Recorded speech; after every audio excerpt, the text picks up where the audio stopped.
Part 10. Momentum Volume Profiling Strategies. Mark Weinstein once said, "You have to learn how to lose. It is more important than learning how to win."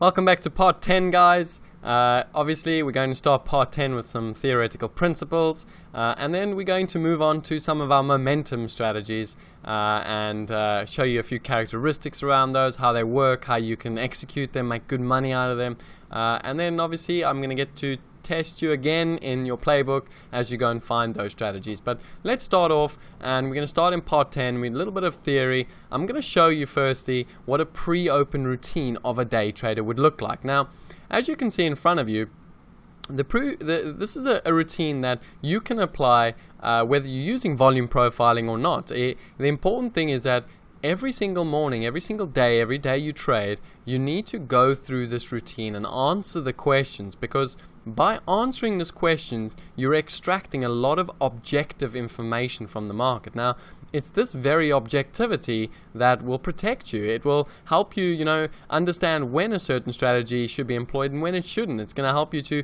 go with the trend or not go against the trend. And that's why we do this routine every single day, because it will help us to remain objective.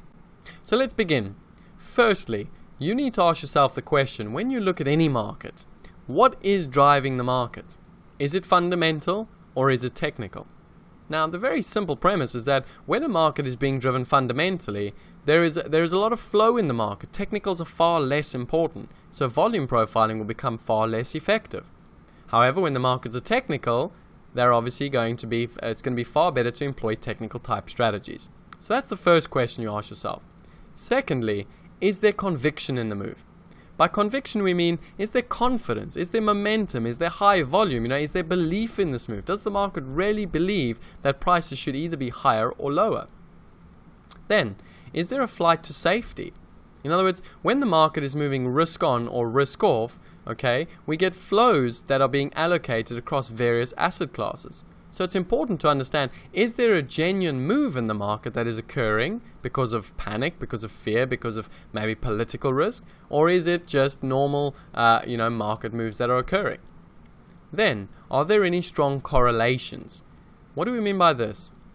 At times, if you look over the past couple of months, with all the US Federal Reserve hiking rates, there's clear correlations now between the Fed hiking rates and the stronger dollar. So, whilst this strong correlation exists, we need to ensure that we're not going against these strong correlations. When the correlations are in play, we don't want to be using strategies that counter, these strong correlations. Now again, correlations become stronger and weaker over time. So it's important to understand when there are correlations across various asset classes.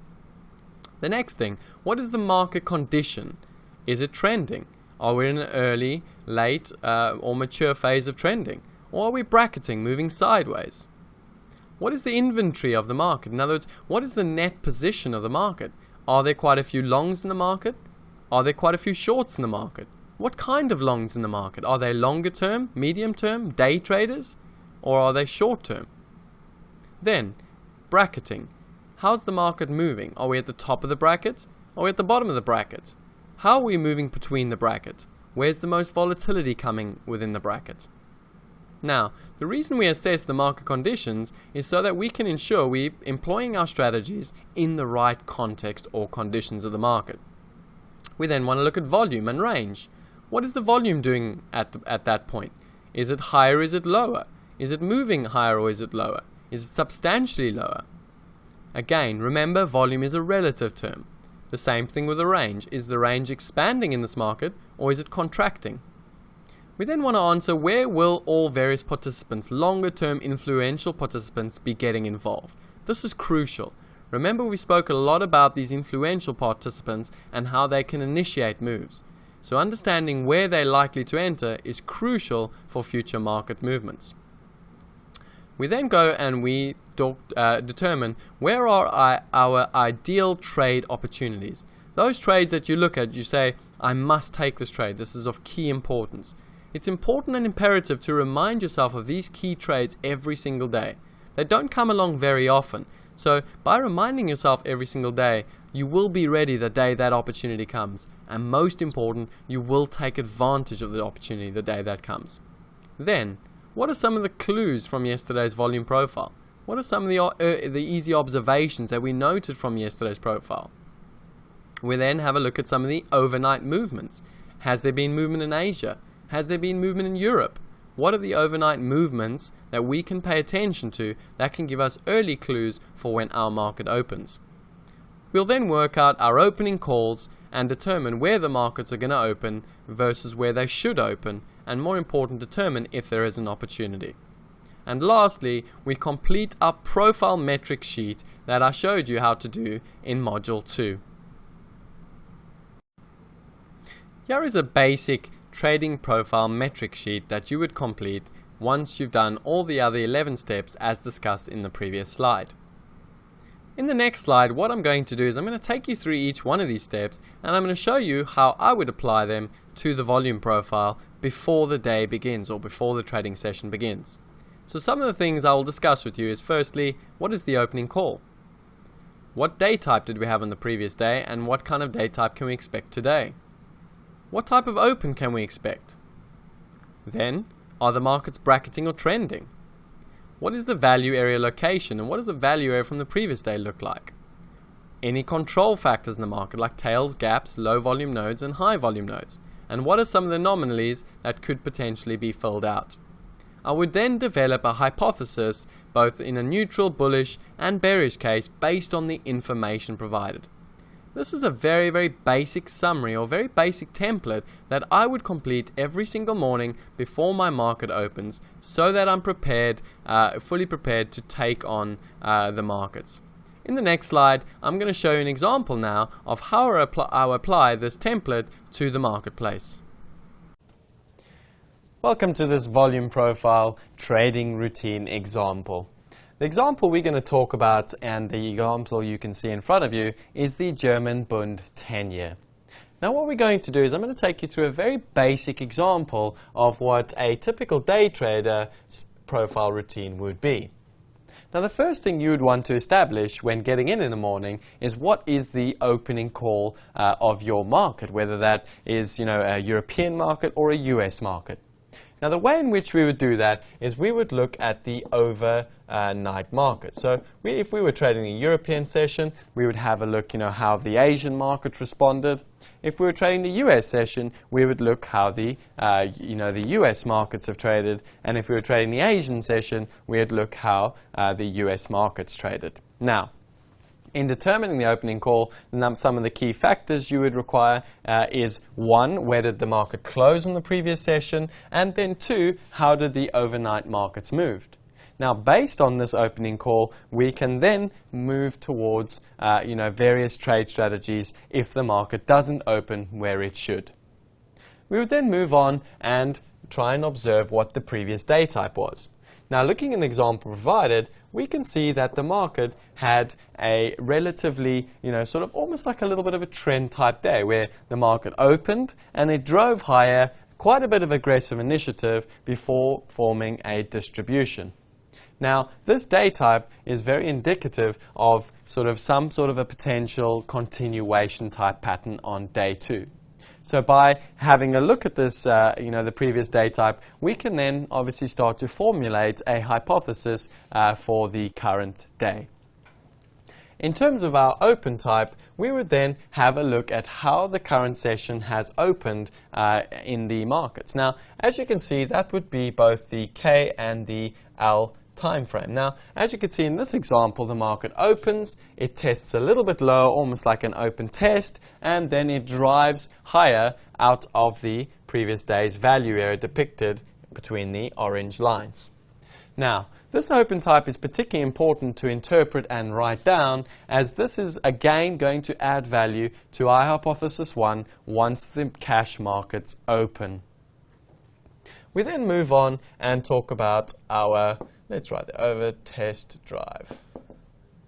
Open test drive, there we go. We then move on and we determine whether the markets are bracketing or trending. Now, in the example on the left, or the chart on the left, we will look at how the market is traded in the previous sessions. Now, as you can see, for a number of days the market sort of sat sideways in a bracket type formation. We then had a little bit of trend in the market, a little bit of initiative. We can see obviously quite an aggressive move there and another aggressive move there. The market then again settled into a bracketing type formation. So we can see that the market has sort of formed one big distribution, then shown initiative and formed another distribution, leaving in between a low volume area. So again, by identifying, are we either bracketing or trending, we can start to sort of establish a bigger time frame type confluence profile. We then move on and we have a look at the value area location and where we are trading relative to that value area. So as you can see, based on the previous day's value area, the market opened firmly in balance. So we opened initially in balance and the market instantly drove outside of balance. So already in the very early trade, we can see the market trying to move away and find value elsewhere. Now note, we can also talk about, the size of the previous day's value area and where it had occurred, in the bigger picture. We then go and highlight some of the key control factors that can be found, maybe not just in the previous day, but over the previous sessions. As you can see, based on the previous day, we have relatively, large, sort of K-tail. We then also have a large amount of sort of single prints in the market and untraded low volume areas. And then obviously we have a nice high volume area towards the high of the day. These sort of control factors being tails, gaps, low volume nodes, and high volume nodes, we can also go and find in a number of periods before the current day type that we are looking at. What we will then do is go and establish all the various anomalies that can be found in the previous session. Now the reason we do this is because a lot of the time the markets like to fill out and complete these anomalies. As you can see, then some of the anomalies from the previous day would be, again, potentially, any kind of high volume or low volume, highs and lows, potential ledges, bad highs, and then the location of the volume point of control. As we can see, the market initially opened and drove up higher towards the previous day's high. And in terms of the current day's profile, we don't have too many anomalies other than the very aggressive low volume areas. What we would then typically do is we would then typically look for any kind of anomalies in the previous couple of sessions that the market might want to complete.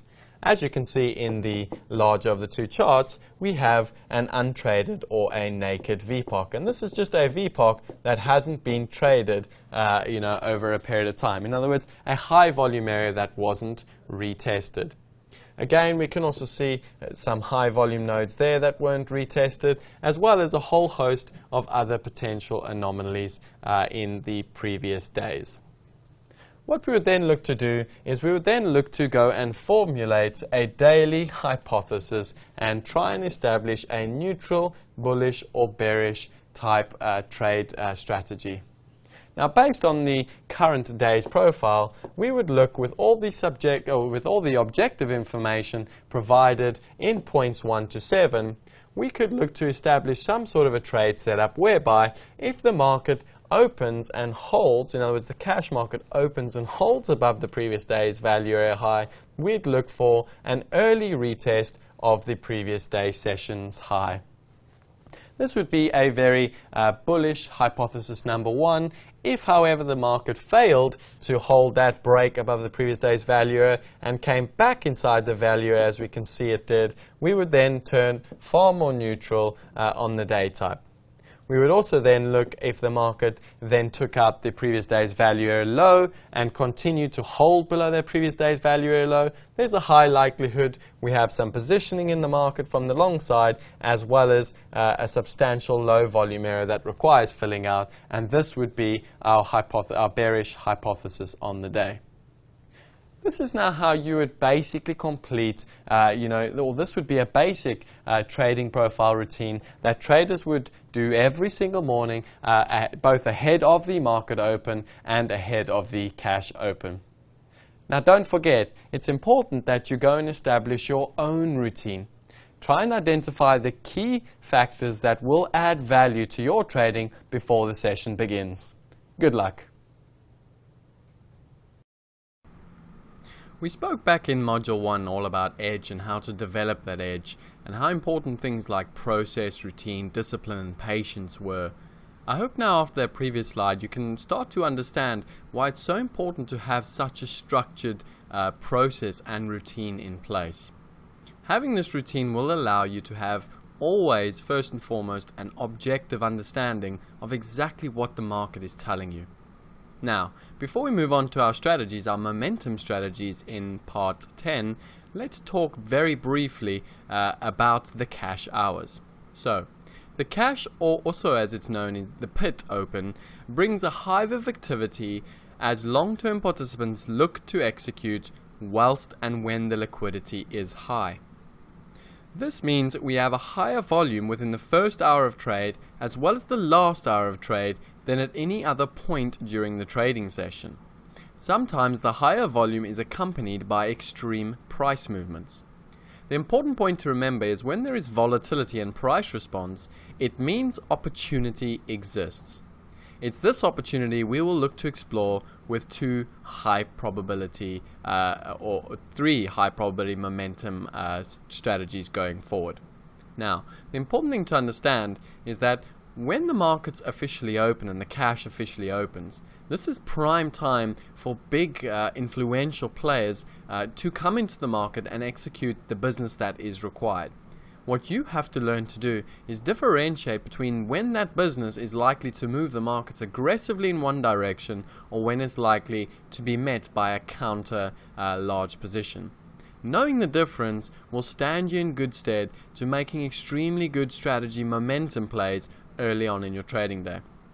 Let's now have a look at some momentum strategies we're going to develop.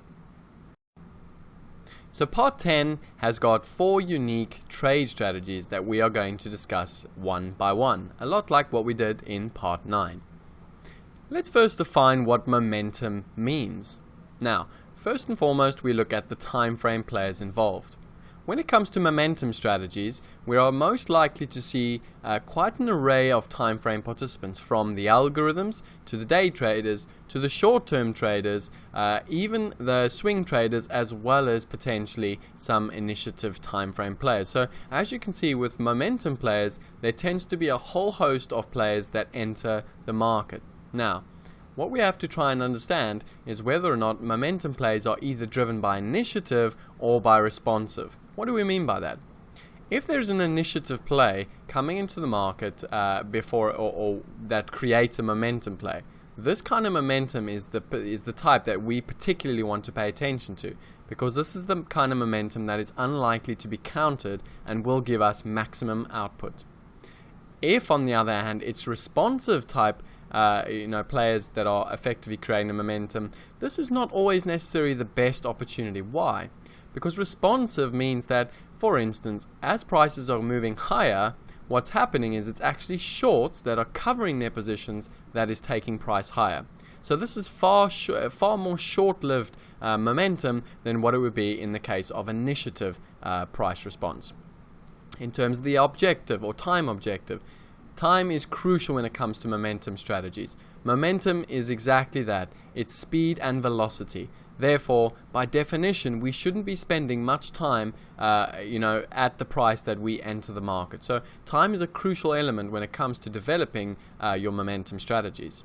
In terms of volume and volatility, by its definition, we expect to see a pickup in both volume and volatility. So what should occur is that as we trade various prices and the momentum picks up, we should see the volume increasing and we should see the price range, or at least the volatility within the day, pick up as well.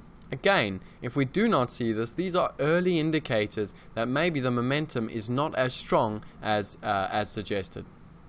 In terms of risk reward, well, this is one of the categories of strategies that gives almost maximum risk reward, and the reason being is because we enter with very, very tight stops. Now, what do I mean by that?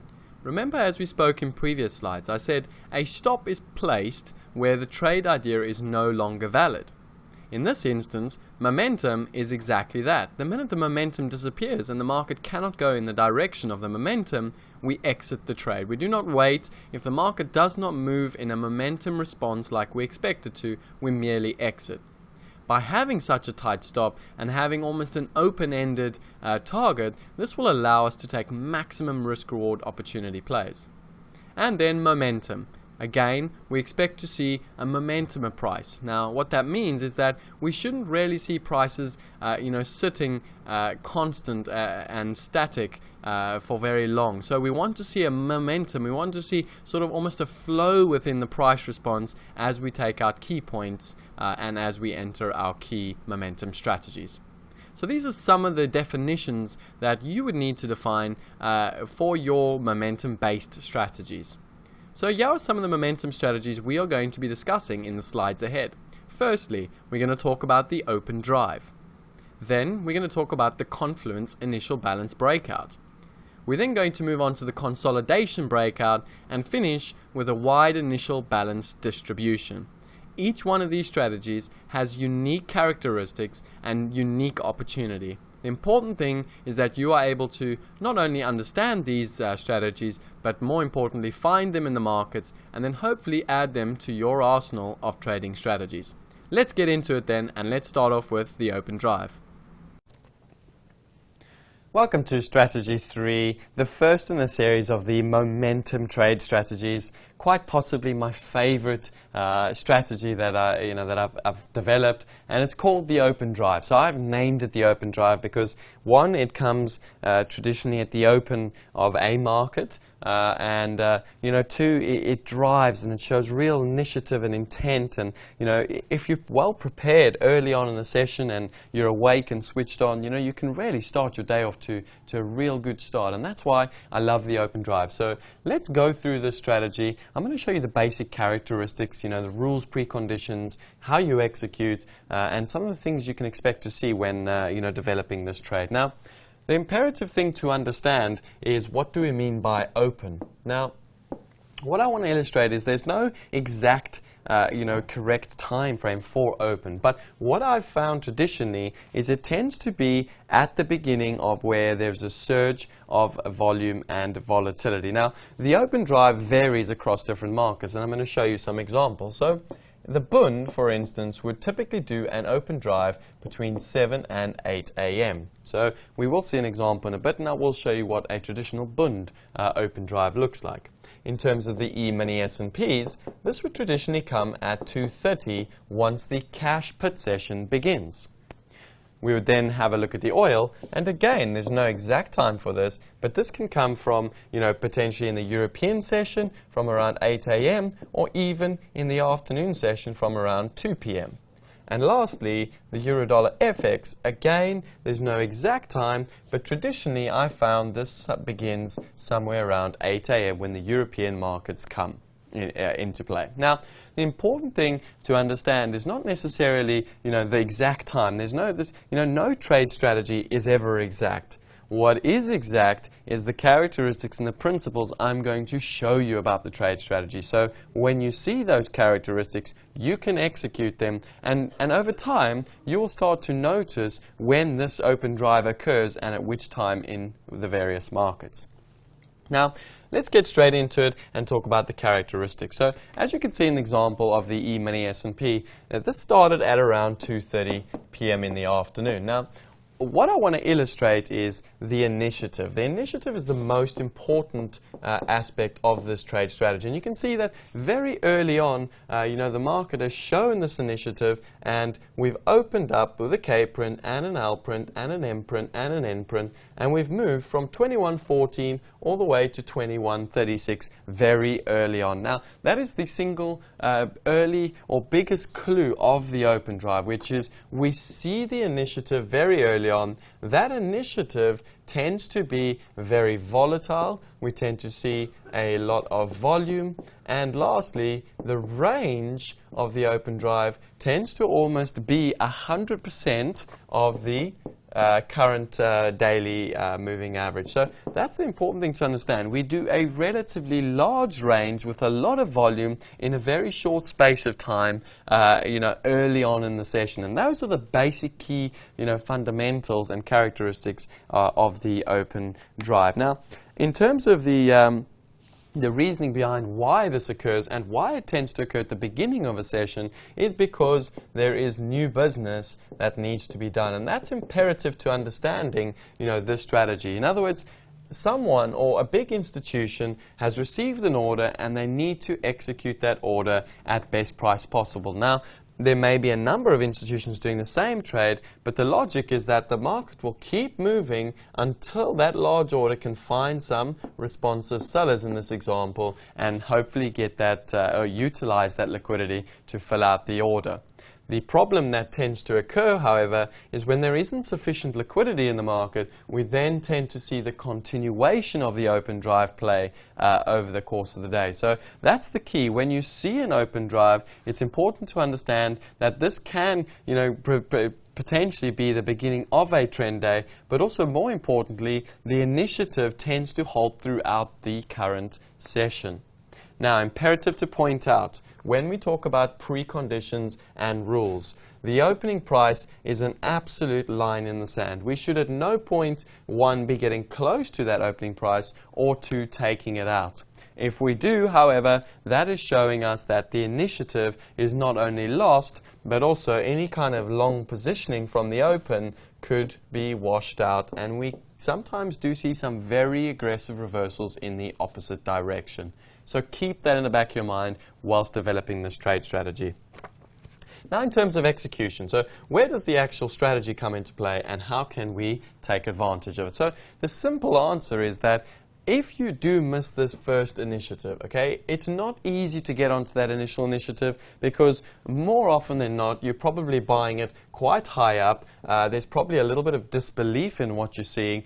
You may even be on the opposite side thinking, well, this is a good area to potentially sell. So a lot of the time, we do miss this early initiative. That is okay because that is not where the highest probability opportunity is.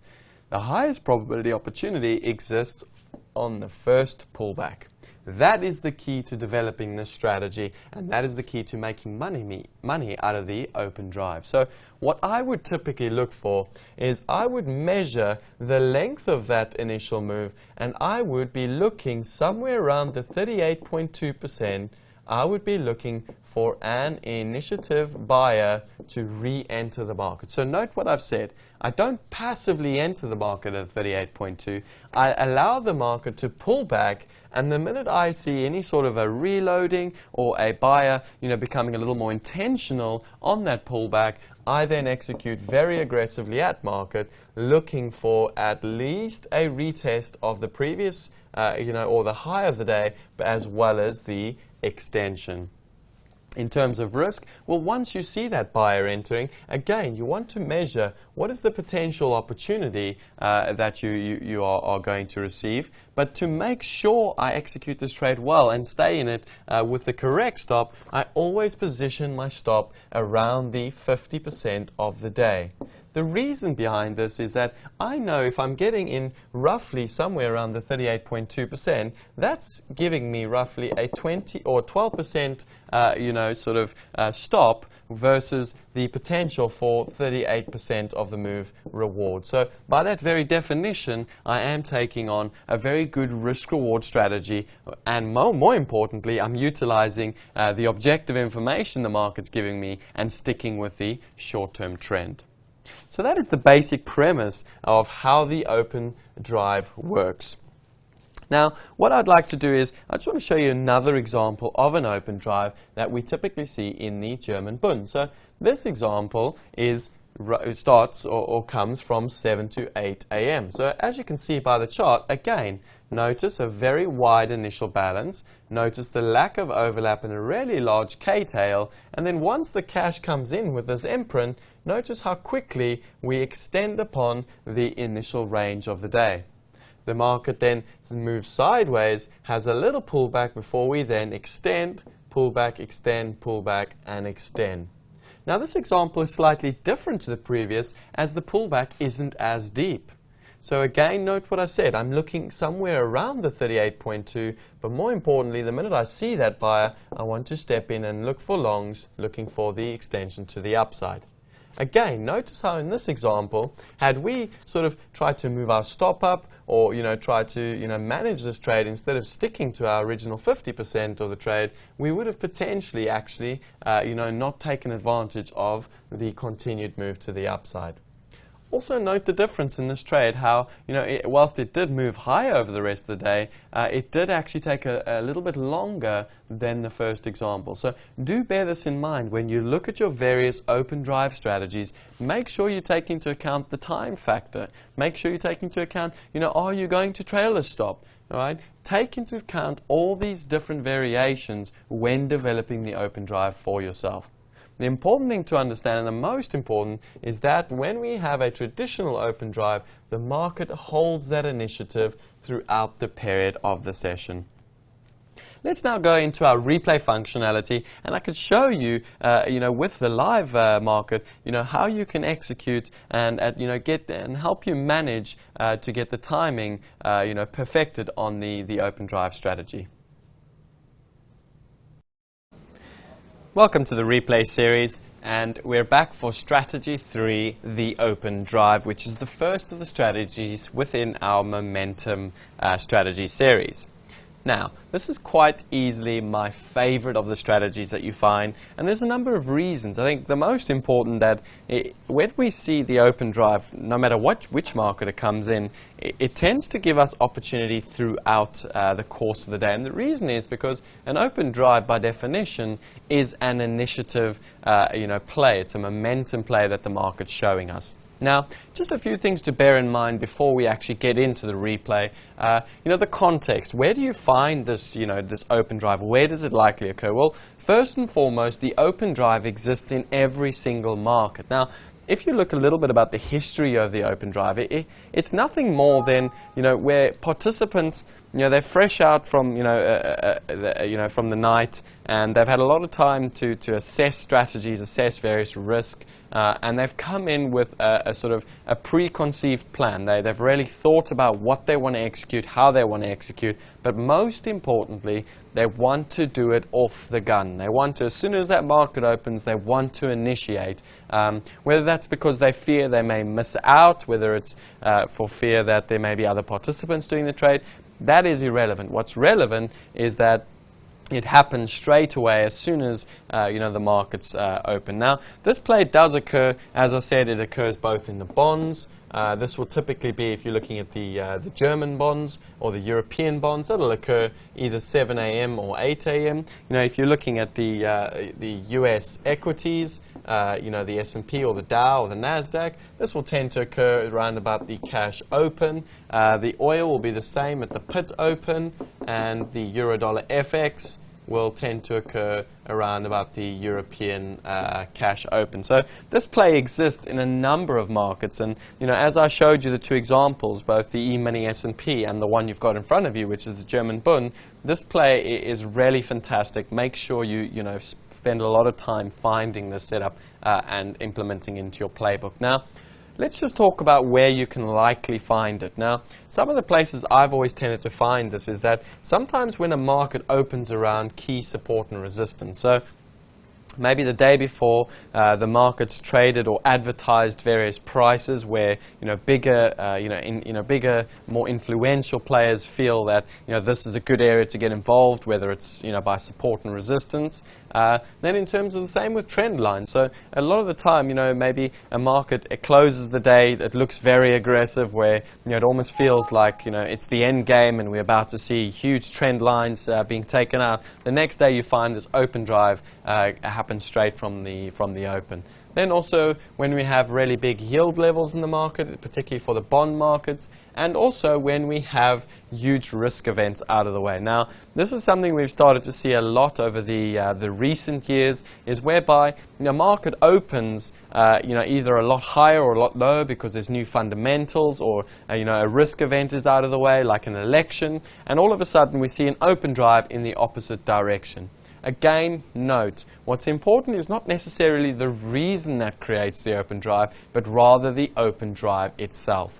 Okay, when you see an open drive, you need to, if there is a big fundamental, you need to almost ignore that fundamental and just pay attention to the objectivity that the market is showing you, which is that there is very aggressive initiative from the open. Now, let's get into the setup and see how it plays out over the course of the day. So, as I said, we've got the German Bund here as our example, and as you can see, the market opened at 7 a.m. and straight away from the beginning, we've seen quite an aggressive start, and the market's opened up, and we've seen the market open, the K print nice and aggressive to the upside, and the very next print, note the lack of overlap between the K and the L. So very shallow pullback on the second candle of the day, or the second half-hour TPO. And again, note once the cash opens in and around that M print, notice how the market, again, very shallow pullback, but also a series of higher lows and higher highs. So we can see this initiative already taken from the gun at 7 a.m. and then again once the cash market comes in. Now, the first thing to understand, I'm just going to pause this for a second so we can discuss it. Now, the first play that you want to be looking for when there is an open drive is, firstly, you need to acknowledge the open drive. Okay, now, what I will say with the open drive is that a lot of traders tend to struggle with this play because it tends to come quite early on. It's one of those plays that it doesn't give you a great amount of time to think about what's happening. It doesn't give you a great amount of time to get involved, and that very aggressive start to the day tends to make traders panic a little bit. It tends to make them lose a little bit of focus and sight as to what's actually happening. So the first play is to identify. So straight away, number one, identify the open drive. Okay, now what I will say is time is a key factor here in identifying the open drive, because it's likely this will occur within the first hour or two. So within the first 1 hour or 2 hours, you will see the open drive. You will see the initiative. So that is why a lot of our traders and most trading floors are very, very switched on and alert as soon as the market opens. Okay, so the first thing is identify the open drive. Now, once you've identified the open drive, you need to execute. Now, the first execution on open drive is very simple. The way I would do it is I'm looking for a 38.2% retracement, or any sort of retracement that the market gives me an entry point. Okay. Now, the reason I tend to use a 38.2% is because it's very mathematical, it's very relative, and therefore I can actually go and work out, in terms of risk reward, how often this is going to work relative to what it's going to cost me. So there's different ways to do this. Some traders would enter, once, for instance, as you can see in this example, once we leave the set of single prints, some traders would enter. Okay. For me, I tend to use a passive entry at the 38.2. Now, in terms of a stop, well, very simply, as you can see, we have the K and the L print. For me, I would put a stop just in below that L print. Why? Because if we were to get below that L print, it's telling me that the early initiative taken is not as strong as I have perceived. So straight away, guys, these are the two key characteristics of the open drive. One, initiative. How strong is that initiative being taken? Okay, the stronger the initiative, the more aggressive the play, and the more likely it is we're going to very aggressively extend with the short-term trend. And two, okay, the second is how deep does the market pull back? In other words, if this market had pulled back all the way down, say towards the lower bound, right, what is it telling you about this open drive? What is it telling you about the strength of the buyers? All right, so those are the two key elements you want to pay attention to the early open drive. Now, do bear in mind, guys, time is a very important factor in this trade setup. So I'm just going to write down here time. Now, what time means for us in this open drive is that, let's say, for instance, this market, the K and the L prints come in. Let's say, for instance, the M and the N and the next and the P and then maybe the Q. So suddenly the market started forming a whole number of prints at the high of the day. Now, it's not to say that this play has failed. It's not to say the trade opportunity no longer exists. But the longer it takes for the initiative to continue, the weaker the initiative is. Let me repeat that. So the longer or the more time it takes for the market to show the initiative or the continuation of the initiative, the weaker the initiative is. And that weakness is not necessarily that buyers aren't strong.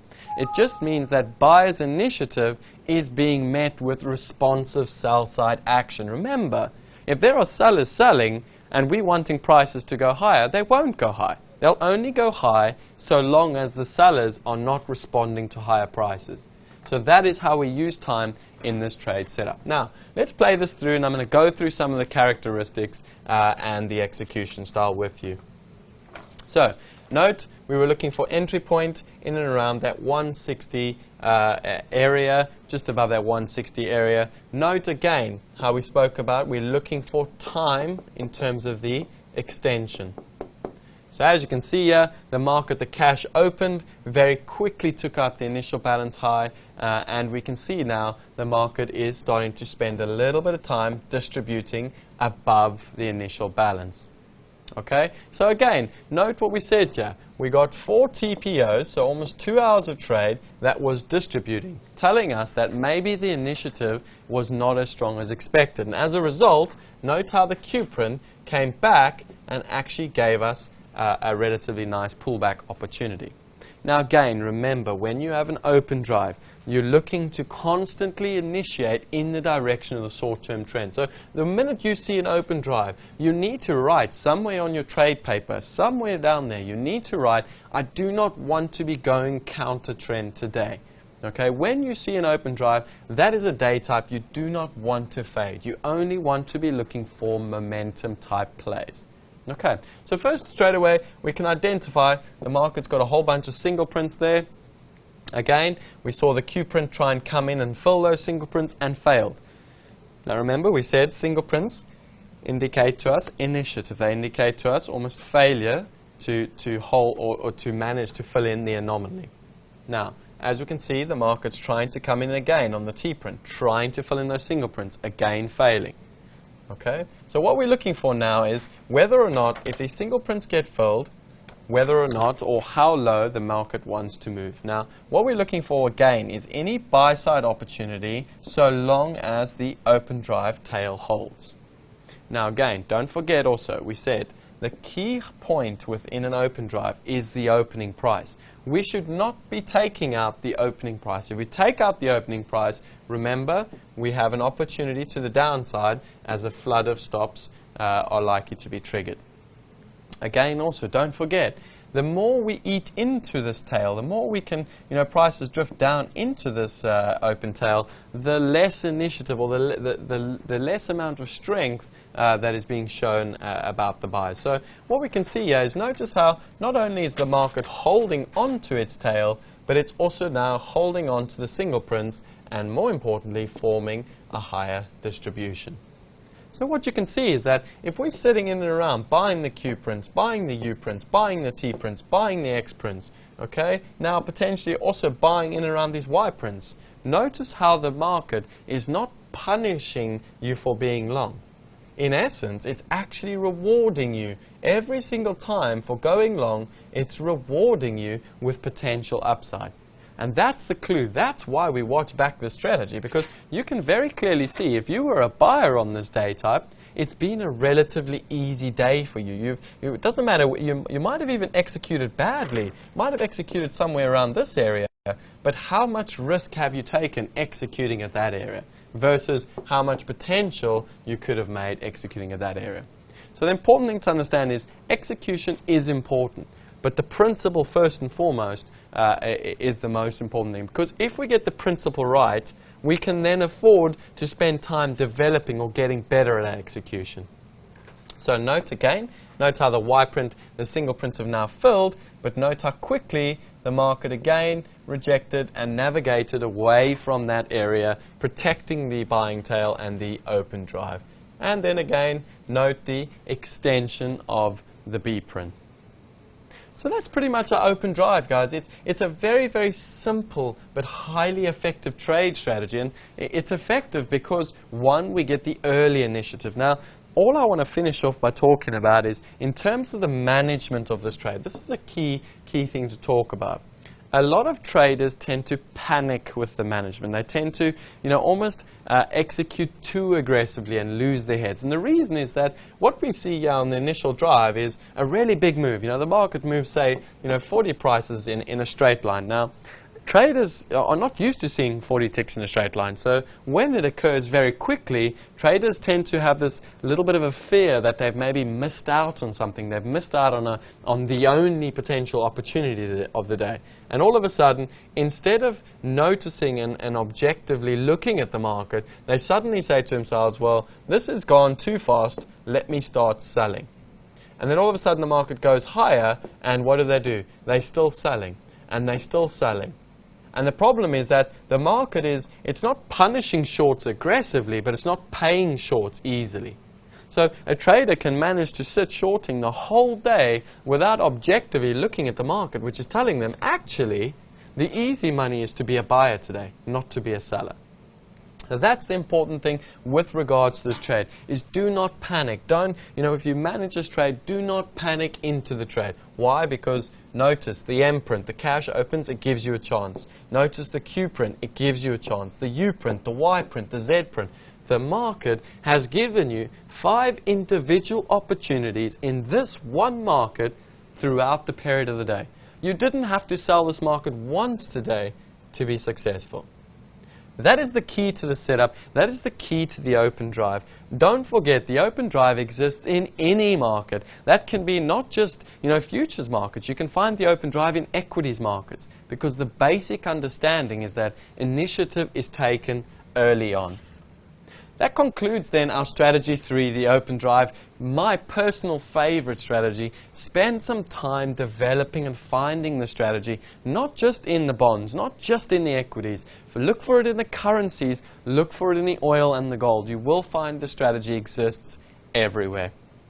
Remember, guys, the more you work at this, the more time you spend finding these strategies, the better you'll become, not just at understanding and interpreting them, but also executing them. After all, guys, practice makes perfect. What I want to start off by talking about with this strategy is the concept of momentum strategies. Now, the important thing you must remember is that, momentum strategies can sometimes be relatively obvious. So with that in mind, if it's an obvious, trade strategy, you have to be, very, very smart when developing, the various characteristics and preconditions in order for you to execute. Now, the reason you need to be very smart is because momentum strategies bring with them almost an element of perfect risk-reward. So what do I mean by that? Well, with momentum strategies, by definition, if we are entering on what we perceive as momentum, the risk is relatively small. We can define that risk as the moment a market no longer shows the characteristic of momentum, we merely exit. So by having very, very small downside with almost open, unlimited type of upside, this trade strategy is very favorable, not just amongst day traders, but amongst algorithms and many other participants. So with that in mind, it's imperative that, when you develop these characteristics and rules and preconditions, you are very specific as to what you want to execute based on your interpretation and understanding. So with that in mind, let's get into the next of our momentum type strategies, which is the initial balance breakout, where we have a confluence in the market. Now, I really love this idea of confluence, and I'm going to explain to you what I mean by confluence. Well, confluence is nothing other than where we have multiple reference points that align with one another. So what do I mean by that? Let's say we have a weekly high, and we also have a daily high, and now we have a 60-minute high. So we have we're trading at a price of the weekly high, a daily high, and a 60-minute high. And all three of these happen to align at the exact same price. Now, all of a sudden, we have an area of confluence where a number of participants are looking at the same area for varying reasons. So some might be looking at it, that we may get a little bit of longer-term influential players stepping in once we break out the weekly high. We may have the short-term algorithms looking to play for a breakout once we take out the 60-minute high. And we may have some day traders or swing traders looking to initiate long trades on the break of the daily high. So all three of these different levels bring in all the various time frame participants. As a result, these confluence levels tend to be wonderful trigger points or very important reference points. Now, make sure when you define, once you obviously understand confluence, make sure you then understand, the definition of a reference point. Now, a reference point is very important in a sense that a point or a price in the market only becomes a reference point if there is some sort of influence or influential player that is willing to step in beyond that point. So let's take an example. Let's say the market has left a high and rotated off low, and this has remained the high for, say, 2016. So it's the all-time high, it's the high of 2016. We've got an important reference point. Now, once we return to this, resistance reference point, the market, or there will be a lot of participants paying attention to this point. They won't necessarily be looking for shorts, but they will be paying attention to see what the response is at this reference point, whether maybe we find a seller step in, or maybe we find momentum strategies who buy through it. So it's imperative to understand when developing not just this strategy, but any strategies to determine both confluence and reference points and the importance as to why we want these confluence type plays where we have multiple reference points. So with that in mind, let's talk about a confluence play, which is strategy 4. So how it works very simply. We have the previous day's high. And what we found is, the market opens up, whether it's, the E-mini S&P's overnight session or whether it's the oil's overnight session. What we find is that the market has an initial range inside the previous day's range. But more important, we get an overlap of the previous, day's high or previous week's high with the current day's high.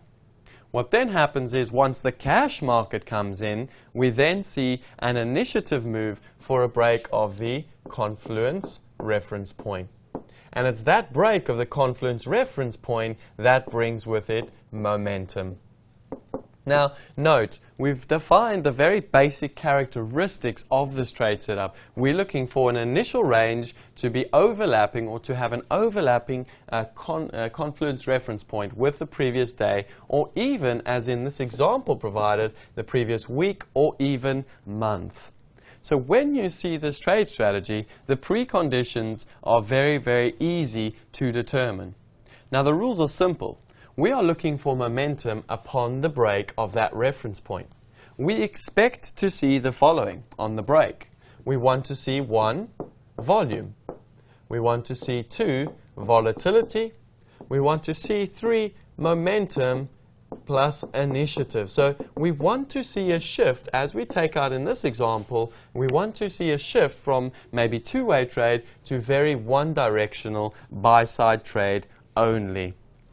Now, what is essential with any momentum strategies, and particularly this strategy, is that we need to see quite a lot of speed. Okay, it's important when we break these confluence points, we do actually see the bigger time frame participants actually execute. Now, what we're going to do is we're going to go through 1 or 2 examples, and I'm going to show you the execution style. Now, in this example, you can see on the weekly chart, this is a weekly E-mini S&P. We can see the market takes out the 2182 confluence, which is also the sort of the initial range on the weekly, and we then not just continue up, or not just sort of leave a lower volume area, but we then continue before distributing a lot higher up. Let's zoom into what a daily example would look like. Again, note, I show you the example on the weekly more because I want you to be able to understand that these trade strategies exist not just on a day time frame, but across weekly, monthly, or any time frame for that matter. So again, note how the market spends time below that reference point. It then exits the reference point, comes back, retests before we see a nice initiative move. Now let's take a look and talk about execution on the next slide. So how we would look to execute this trade is very simple. We are looking for short side trades below the key confluence point. Note, previous day's low plus current initial balance. Now once the market takes out that initial balance, as it does in this example, we are looking for aggressive entry short side trades. Why? Because every other, there will be a lot of other algorithms, day traders, swing traders, and initiative traders doing the same thing. So we look for that aggressive short, and we stay short the market so long as we do not re-enter or rediscover that initial confluence reference point. Now, so long as we can hold that break point, the market should continue to drift lower over the period. In terms of exiting and taking profit, we only get out when we see other time frame participants stepping in. In this example, that would be some responsive buy-side price action. Now, in the example I've shown you, we can see that it was almost instantaneous that this trade got rejected. And the reason I've used this example is because I want you to understand, whilst this is a particularly strong trade strategy, it does fail. But you have to ultimately manage the risk when it does fail. And that is why once we do enter our shorts for the momentum and continuation, we merely put our stop just above the area where the break occurred or the volume and volatility picked up. By doing that, we are allowing ourselves very, very tight risk, but open-ended opportunity. So again, I hope you've understood now how a momentum strategy is not a difficult strategy to understand. But executing it with very strong characteristics and preconditions, that is difficult to manage, because a lot of strategies are just about executing based on any high or any low, and over time those may be effective, but it's far better to develop unique, specific momentum strategies that you can then continue to develop and continue to profit off. This then concludes our strategy 4 analysis. Let's go now and look at the replay functionality of how you would execute the strategy, as well as some of the characteristics you can expect to find.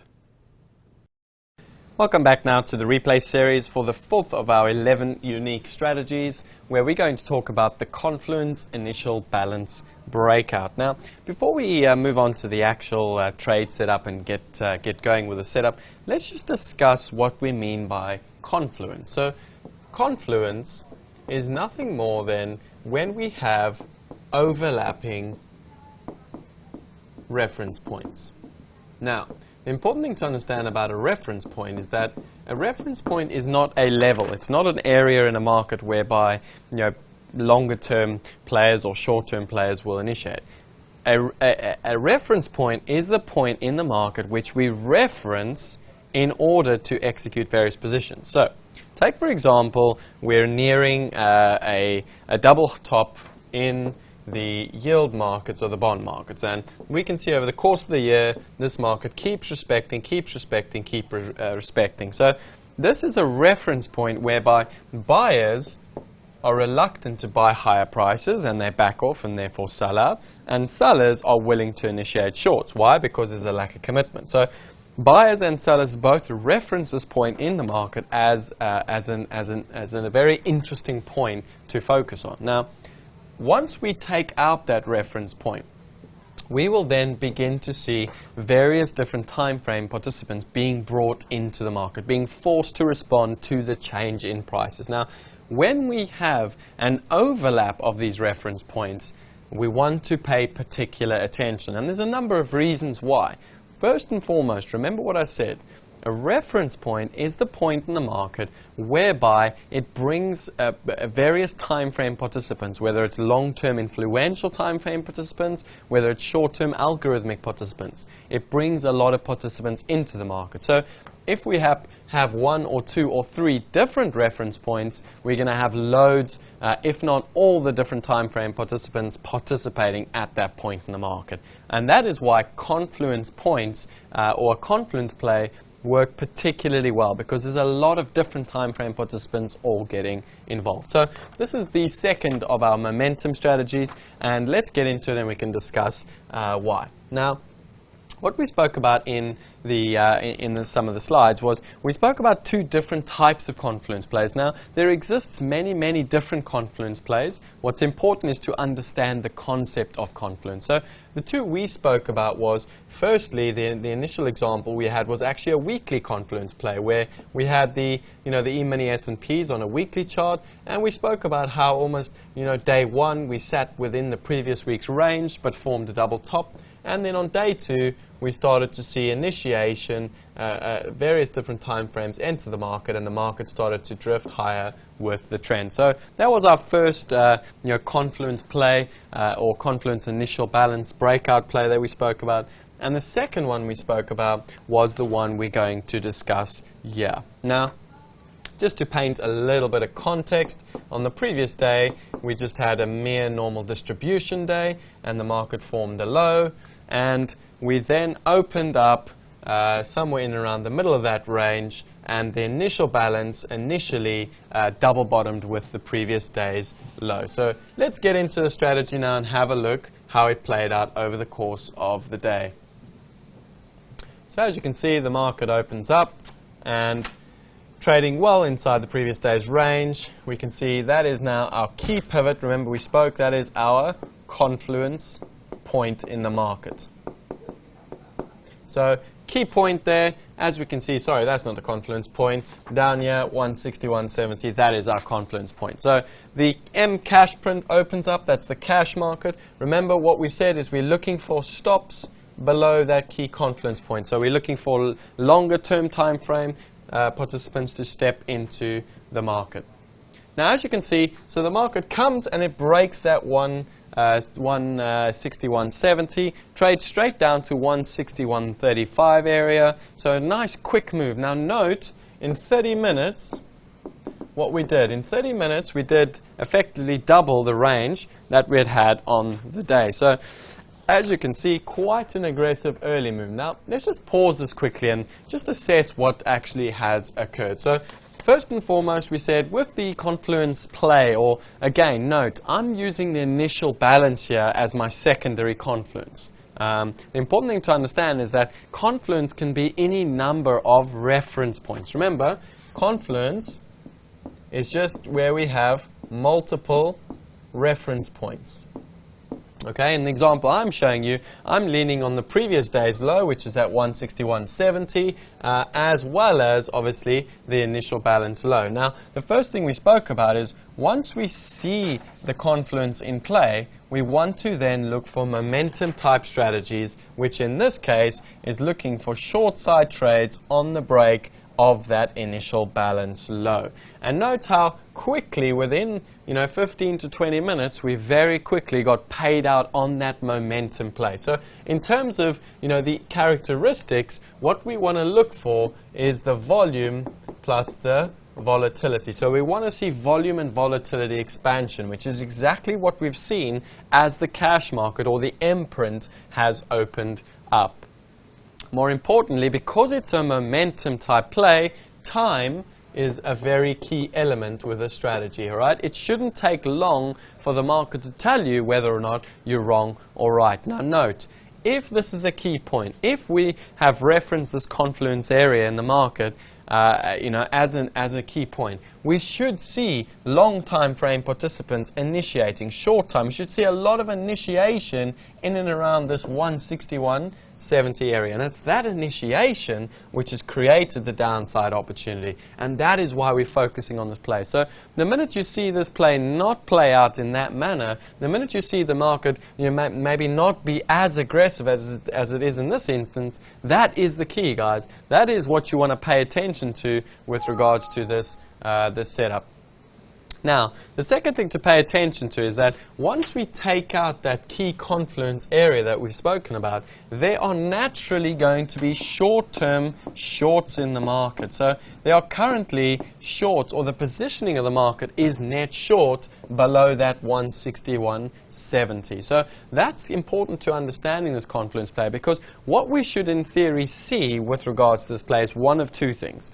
Either the market continues once it breaks the key reference point and continues to trend lower over the period of the day, or we come back to that key reference point, take out the natural positioning in the market, and go in the opposite direction.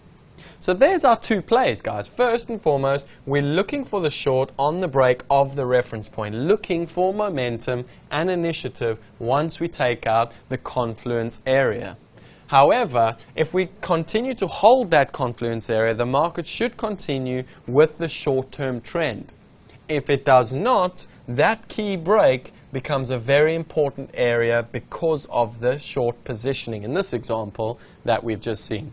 Now, let's continue to play this and see how it plays out once above the key confluence point. So we can see now that, let's change the color here, we can see the market's now come back above that key point. Now note, if this is the area where shorts were shorting below, it's the same area that we should see long initiating longs now.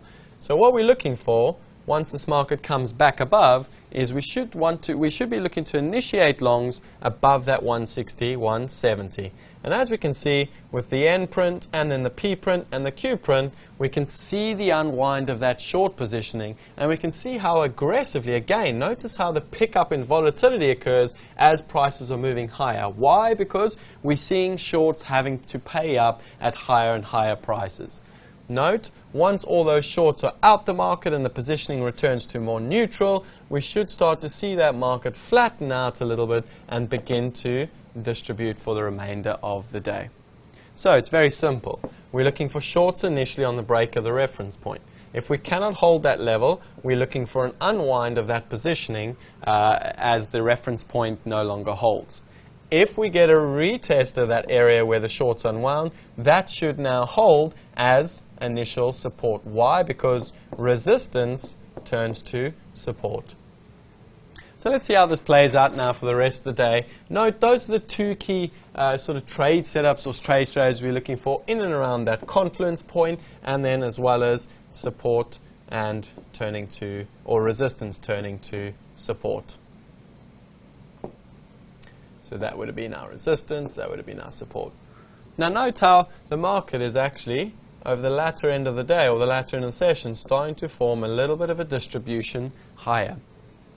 So what we can see is that very easily that someone very aggressively, whilst we got the initiative very early on, there were some longer time frame participants that really wanted that market, that bought up that market quite quickly and quite aggressively. Again, notice how the V print comes in and around down towards that 161.70. So let's just fast forward this a little bit, see how it plays out at the end of the day, and then we can hopefully wrap up our fourth in our series of strategies. So if we go back there a second, let's see how quickly this market bounces off that key support area where resistance turned to support. So as you can see, we've got an inside candle on the W, the X, then the Y print comes in now, and straight away the Y print comes into that key reference point that we spoke about. So note how not only did we get a good buy opportunity early on the day once the position unwound, but the market then respected and held that new support level. And again, notice the length and the size of the Y print. Notice how it's substantially larger than any other candle on the day. So again, not only did we see aggressive buy side off the low, we then saw a very aggressive buyer a lot higher up on the page. So that concludes then our strategy on the confluence initial balance breakout. The important things to understand and interpret with regards to the setup is, one, what is a key reference point? What makes up a confluence reference point?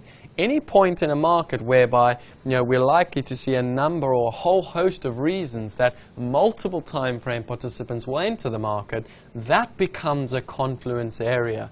And because by that very nature we have a lot of participants entering at that point, there's going to be some form of positioning. Now, either we continue with the short-term trend with that positioning, or that positioning needs to get unwound. That is the key highlights from the strategy. Now, I hope you guys have really picked up on some of the, the major characteristics that you can see in this confluence initial balance breakout. But most important, guys, remember, confluence initial balance breakout is not just with the initial balance. It could be with a number of different types of reference points, whether it's support and resistance, whether it's trend lines, whether it's Fibonacci's, moving averages, yield levels. It doesn't matter. The important thing to understand is, what are those reference points? Who will be involved once we take out those reference points?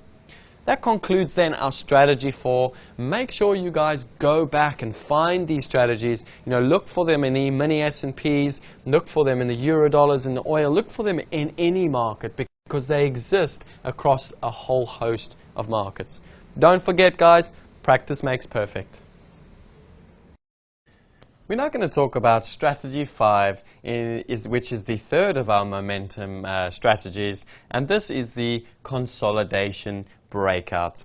So the best way to sort of explain and characterize this trade setup is to show you the 3 types of consolidation you can expect to see before we get the breakout. Now, the important thing and the wonderful thing about consolidation breakouts is you get so much time to prepare for them, and that is a key element in its own.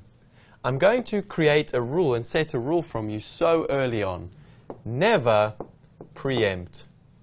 Okay, a lot of the time, traders will look at loads of trade strategies and they're preempting, what is likely to occur based on their analysis and bias. And what I will say to you is that, well, sometimes you will be right preempting. There isn't a sufficient amount of, sort of risk reward you can take on by preempting. More importantly, the market can take a lot longer to actually do the breakout than you sometimes think. If you want some examples, just go look at, for instance, the Aussie dollar, or the Japanese yen, or even the euro dollar over the recent years, where we had large fundamentals in the market, and the market spent, maybe 1, 2, or even 3 years within a consolidated range. Now, again, note, consolidation breakouts can occur over 1 day, 2 days, 3 days, a couple of weeks, and even months. The concept and the principle remains the same. Let's look at some of the key characteristics, let's look at some of the key consolidation breakouts I will share with you both here and the replay functionality. So the first is where we have a bracketing market. So the market for a number of days is stuck inside a sideways range. Now, again, these consolidation areas or bracketing can be, sometimes a few days, but even a couple of months and years. So the important thing to understand is what occurs once we finally break on either side. Now, we are going to discuss the breakout aspect of each one of these 3 strategies, but it's imperative you understand that if a market breaks towards one side and shows all the characteristics, it is assumed it should hold that break. If it does not, however, hold that break, we then have the opportunity to look for a very strong, aggressive reversal type play. Now, how that reversal type play would work is, once we re-enter that consolidation range, whatever we have defined it as, we then look for very aggressive reversal type entry, whereby we initiate on the break point looking for a full rotation of the consolidation range. In the 3 examples I'm going to show you, however, we are only going to be dealing with the momentum breakout, as this is our momentum series. Now, that is our first consolidation breakout. The second consolidation breakout is traditionally known as the inside day break. So this is where day 2 sits well within day 1, and then day 3 we get the breakout to the upside or to the downside. Now note again, it's important when you have this inside day trade that you stick with the short-term trend. So in theory, the short-term trend, day 2 or day 3 inside day breakout will be more powerful than if it breaks against the short-term trend. The third of the consolidation breakouts I will show you is where we have the market that is sort of almost ranging or moving or consolidating ahead of maybe a key long-term resistance point or maybe a key long-term sort of trend line. So that's the third type of consolidation breakout play that you can find. Now, the characteristics on any breakout of a consolidation phase are the same. First and foremost, we want initiative. That is key. We've spoken about initiative a number of times, not just in Module 1 and 2, but also in the Momentum series. So we want to see initiative taken, as you can see in this example, once we take out the key consolidation area. Number 2, we want to see volume pickup, and we want to see a very large surge in the volatility. So again, remember, volume and volatility are both relative terms. And then we want to see the very strong control identifiers such as low volume areas. Now, in the example provided, let's have a look at, the preconditions of this consolidation breakout, as well as how we would execute, where we would enter, and our likely targets. Now, as you can see from the chart, we are looking for a break. We've obviously had day 1, day 2 is inside day 1, day 3 is inside day 2, so we can see the range is constricting and the market is preparing itself for the break. Now again, like I said to you, this market could go either way. It could break to the upside, it could break down to the downside. Obviously, if the short-term trend is to the downside, it will likely be more powerful if it breaks to the downside. But that does not mean we preempt. Please trust me on this. If you don't trust me, go and do the backtest.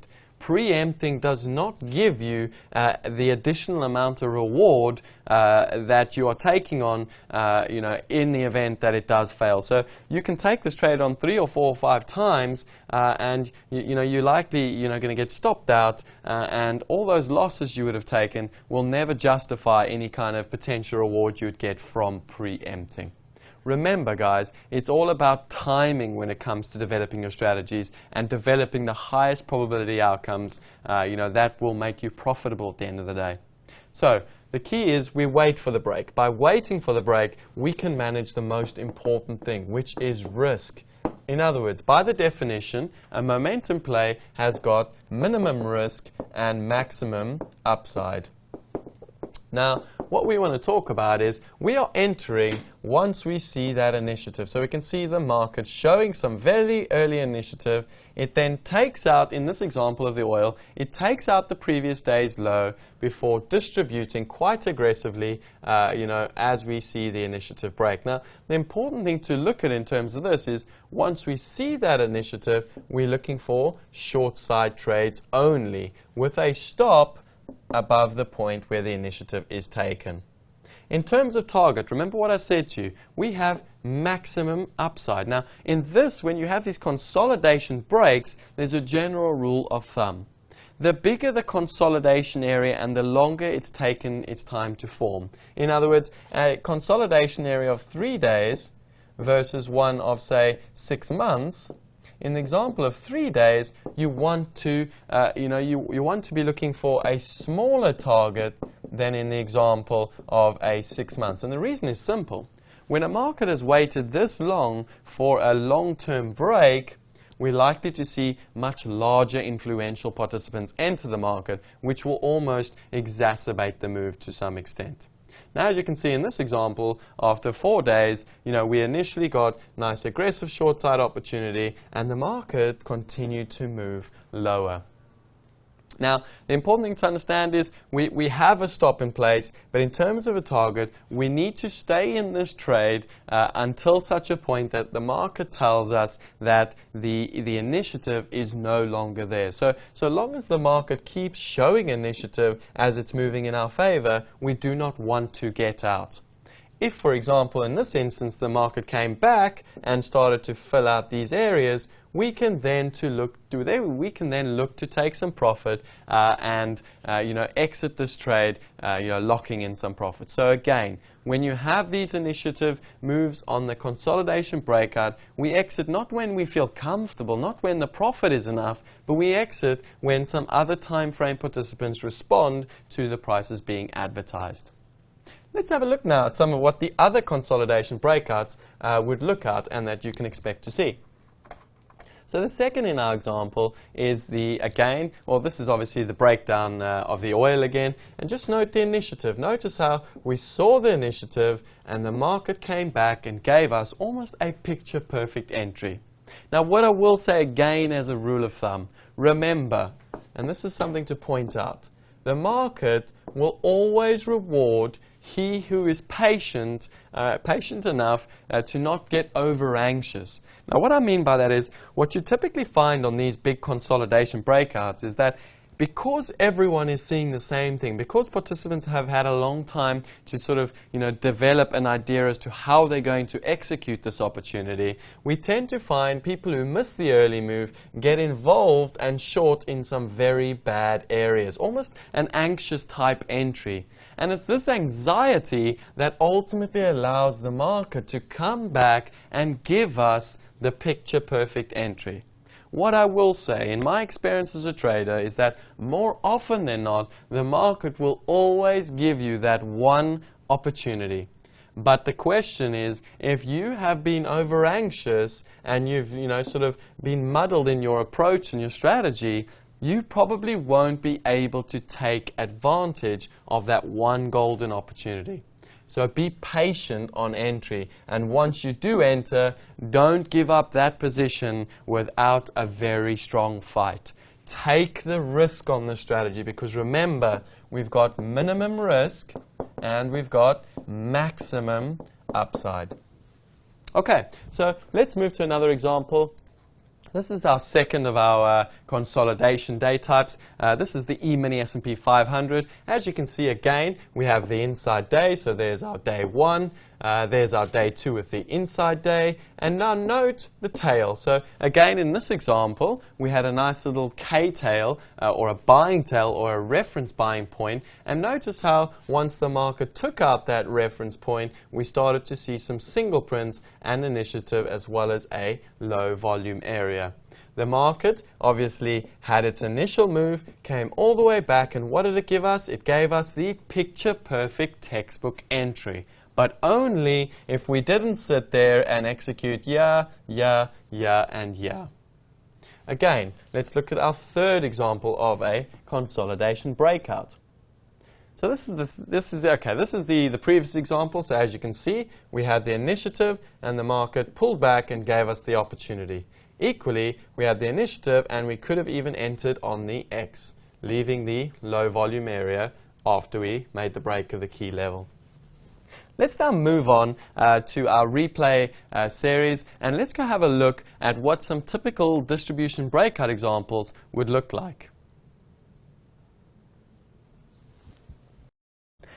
Welcome to the replay series, and we're back now for strategy number 5, which is the consolidation breakout. So what we're going to do as usual is we're going to go through a few things to point out before we actually do spend some time with the replay function. Now, the important thing to understand with the consolidation breakout is first and foremost a momentum strategy. But you will get various types of consolidation, and the important thing to understand is that consolidation is merely the market biding its time, or a lot of two-way trade that the market is executing before the next move. So we're waiting for that next trigger, whether that's technical in nature and we see initiative being taken by either the buyers or sellers, or whether that is just more fundamental information that the buyers and sellers can then interact off.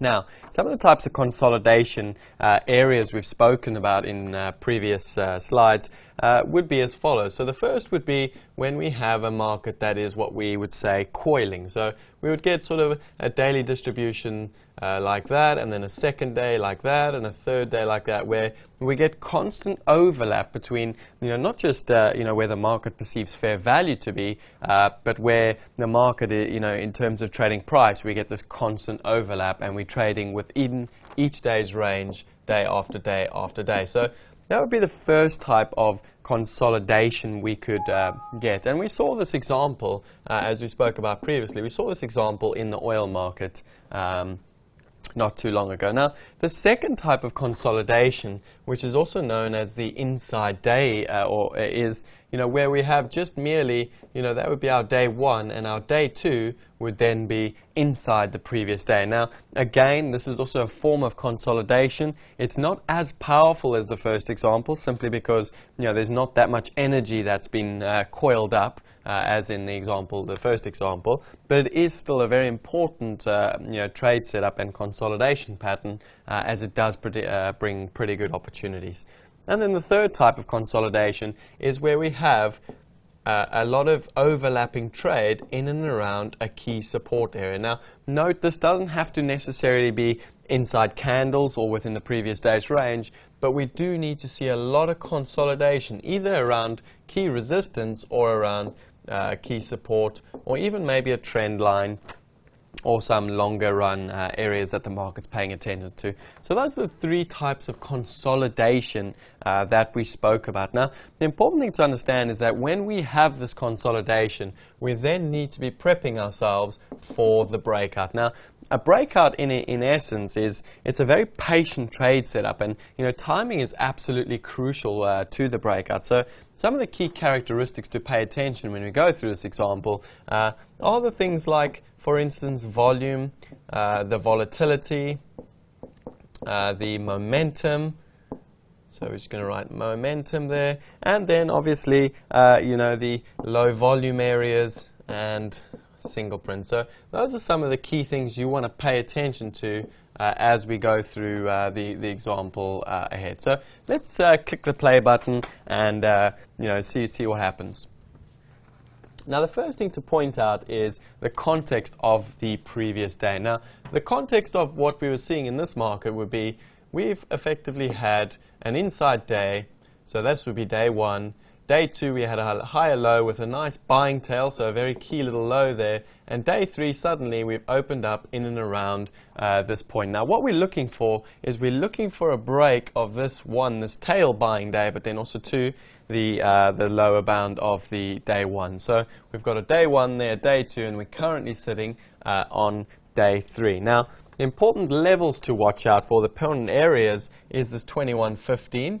This area is that first tail that we had on day two, and then this low here from day one is sitting in and around the 21.12 area. So that's the areas we're going to pay attention to as we go through the setup. Now remember, I said to you, the key to this momentum play is not necessarily to identify that we could see a break, okay? Any trader, anyone that looks at charts will be able to tell you that a break is coming or that the market is about to move up or down. The trick and the art to this trade strategy is to perfect the timing, and that's what I'm going to show you today. I'm going to show you how, one, we've identified the characteristics now. We've said this is what we're looking for to get involved in this trade, but two, we're looking for a very specific form of execution, and that execution is going to come very aggressive. Okay, note it is a momentum play, so we have to be aggressive in entry, and two, we need to be looking for speed and volatility. So that's the key execution parameters we're looking for as we go through this trade setup. So again, as you can see now, we're very easily sitting well within the previous day's range, and let's just fast forward this a little bit further on and get a little bit closer to those key areas of reference. Now, the important thing with these momentum plays is to understand that when a market approaches these key levels, how it responds at those levels is crucial. Okay, we don't particularly want to see the market spending too much time around this area. So let's watch what the market does in and around that first little tail area. So we could see, note how the R print, we've seen a little bit of volatility in that R print, we've seen a much bigger range than other prints, and again, notice what the market does there first time. Market bounces off the 2116s, showing a little bit of respect. Let's just pause this for a second and talk about that. So as you can see straight away, we've got a pickup in volatility on the R print. Market opens up a little bit. The S print, okay, again, continues the volatility toward the downside. Again, we can see the volume picking up in this situation, but note how the market respects that 2116s first time. It says, the sellers step into that area. They're not ready to commit to the break just yet. Now, that's important to understand because preempting breakouts can be very, very costly. So remember, in terms of execution, yes, we want to be aggressive, but we do not want to be aggressive until the market has made the break. That's important to understand. Once it makes the break, in other words, once we get confirmation on this T print that we close below the 2016s, bang, then we get aggressive to the short side because now the market is confirming that we have actually broken. Let's play on now and see what happens for the rest of the setup. So again, second attempt at it, market comes in, and finally we get the hold below the 2016. So now what we're looking for, now that we've broken below, the very next TPO, so the very next TPO, which is our, let's just rub that out, which is our U print, that is our entry print. Notice how the market comes back and gives us a retest. So it's giving us the opportunity for short side entry trades. Again, note the trade being facilitated lower bound before we then get the continuation. Now, one of the pitfalls, one of the mistakes a lot of traders make is that because they've seen the break, they get very aggressive on the shorts and they start selling in and around this area at the low here. And then if the market bounces, they get shaked out of the position, they get scared out of the position before the market finally eventually continues. So remember, you want to be aggressive in this pattern, but still, price location is important. Be patient. Let the market give you the retest of those 2116s. And then note, once we take out that new low again, notice how the market shows a bit of initiative through the 2116s. We've also now taken up that second level, 2112s, and again, look at the continuation. A nice 6, 7, 8 handle move to the downside. Now, in terms of the close profile, let's just take a look at some of the key identifiers that we can pay attention to. So that was our key area, the 2116, and we spoke about the 2112s. Now, notice how once the market took out that first area and confirmed the break, we then got the market suddenly starting to leave single prints and a low volume traded area and a continuation. So again, the key to managing this setup is to be aggressive, but be aggressive at the right time when the market suggests you be aggressive. So again, that's pretty much the highlight of a consolidation breakout play. It pretty much highlights where you want to be aggressive, how you want to be aggressive, and most importantly, how you want to execute and manage the trade. Now, in terms of targets, remember, sometimes you're not going to get such a straightforward continuation patterns. Sometimes you're going to get a lot of two-way trade, and you're not going to get all these various areas of single prints. Okay? Remember, if the market is showing signs of initiative, showing signs of aggressiveness, then don't get out of the trade. Okay? Don't forget, we get out of a trade when the market tells us to get out of the trade, not when we feel we should get out of the trade. And that example comes here. Notice how quickly that A print made a new low and reversed in the same time frame. There's your example. Buyers have stepped in now on this apron. We can see the buyers are in. So if we short from somewhere higher up here, we're now looking to take profit as buyers have stepped in to the market. And we can see the confirmation of those buyers stepping in, as notice how all of a sudden, ever since we made that apron, the market is now consolidating in the lower bound of the range. So that is pretty much our consolidation breakout. Going forward in terms of setup, don't forget the key strategies, okay? When Obviously, we're looking for a break of 16s, we're looking for the break of 12s, waiting for that confirmation. But don't forget, the first time we test that 2012s, you want to be looking for first time shorts. Why? Because that is the point that the market went from, support, and we then turned support into potential resistance. So that concludes our strategy 5 for the consolidation breakout. Remember, guys, go and find these plays, go and find these strategies throughout the oil market, the euro dollar, the bund, whatever market you trade, consolidation breakouts exist. Go and find them, add them to your playbook, add them to your arsenal setups, and remember, practice makes perfect. Welcome then to strategy 6, the final in our momentum series. This is the wide initial balance distribution play. Now, before we move into the actual play and discuss it in terms of the characteristics and its conditions, let's just talk briefly about the concept of control identifiers. Now, we spent a lot of time in Module 2 talking about these control identifiers for a very specific reason. What you may have noticed is that throughout these 4 momentum strategies, we tend to see a lot of these control identifiers.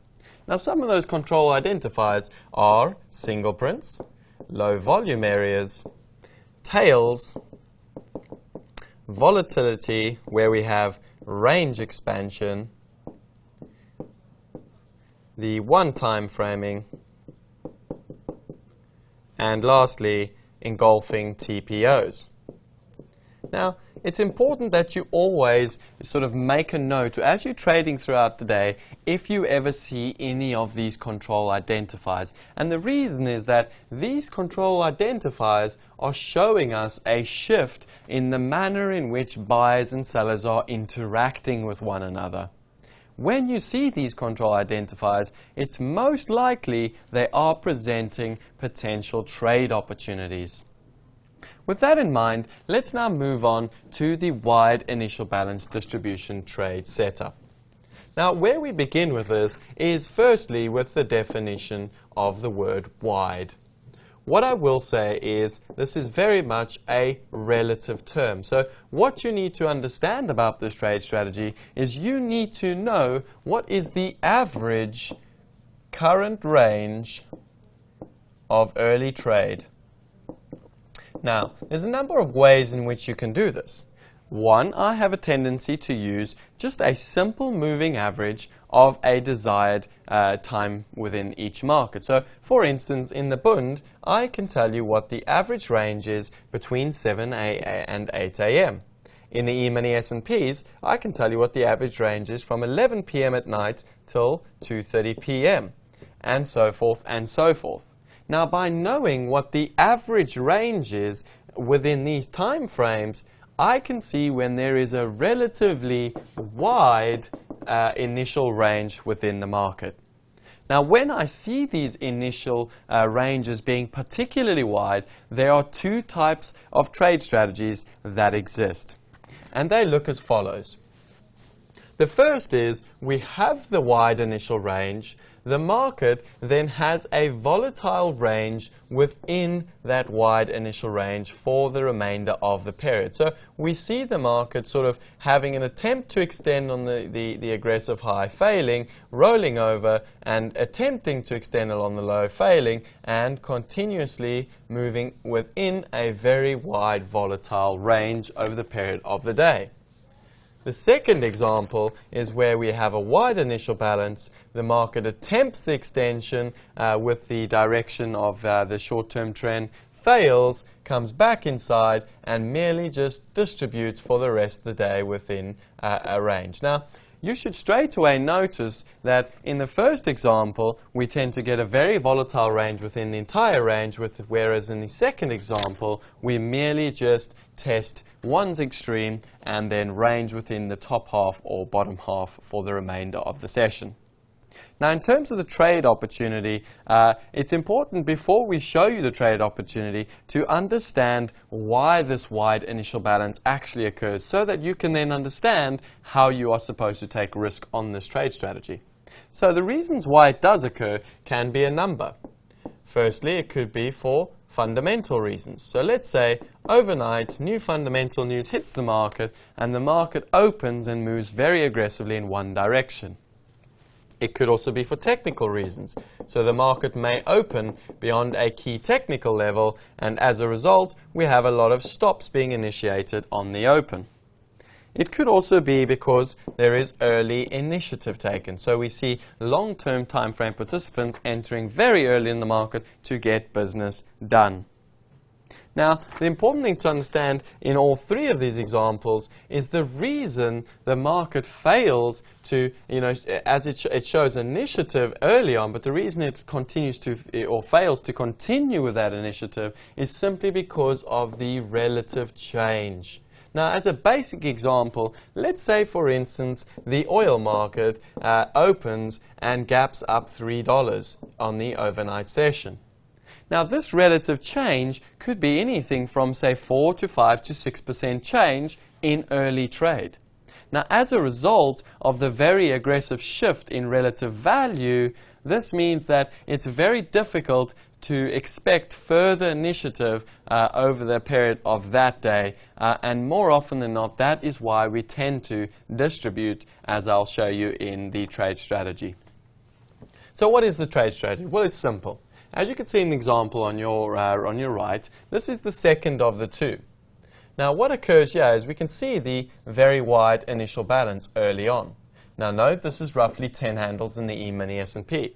On average, at that point, the average wide initial balance, or the average, initial balance was roughly 5 handles. So we had double the average initial balance in the session.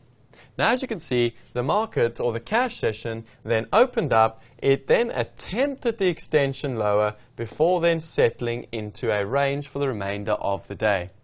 So the trade strategy is simple. We are looking at the extreme as our key entry point. The minute the market can no longer sustain the break below that entry point, we are looking to enter buy-side trades for a rotation higher.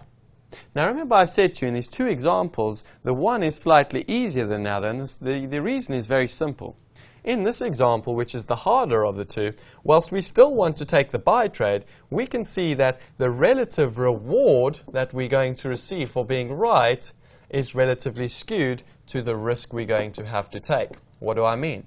Well, we have to put a stop in below the low, or the lowest point that the market has made. Now, in terms of reward, because this market doesn't fully trade the entire distribution, we don't have as much upside as we would like.